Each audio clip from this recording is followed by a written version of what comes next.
My name is Arvi Okshtuni, and in my 3-minute science video I'm going to talk about hexagons in beehives. Why are beehives always formed from hexagons? Do hexagons have something special? Let's see why bees only choose this figure. Honeybees are fascinating creatures, not only because of their incredible work ethic or the honey they produce, but also because of their excellence in math. Scientists claim that bees can calculate angles and comprehend the roundness of the earth. But a 2,000-year-old mystery is the beehive. It serves as bees' home and the place to store their honey. Because of this reason, the hive needs to be perfect. If you have ever seen a beehive, you might have wondered why the hive cells are all hexagons, always and only hexagons. Bees need a serious space efficiency to store their nectar and to keep their colony secure.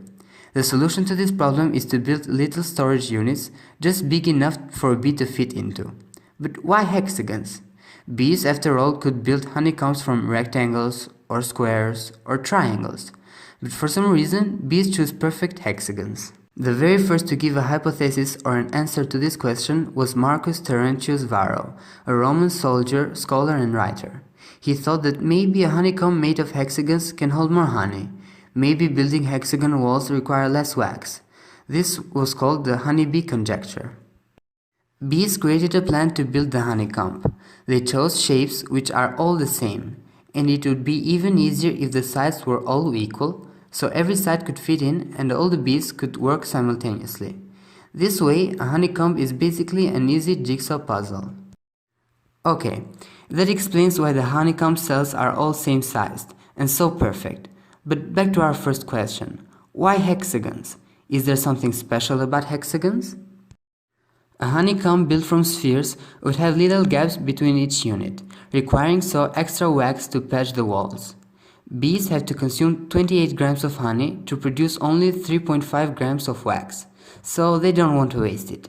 There are only 3 geometrical figures with equal size that can fit together without leaving gaps: equilateral triangles, squares, and hexagons. So which one to choose? The triangle? The square? The hexagon? Which one is the best? Here's where Marcus Terentius Varro made his great contribution with his conjecture. Bees wanted the figure that will use the least amount of wax and be able to store the most amount of honey. And if you calculate the area of the triangle, square, and the hexagon, you can see the area of the hexagon is actually greater. So bees could store more honey in a hexagonal cell and would need less wax to build the walls. The honeybee is a masterpiece of engineering, and any architect would have been proud to design it.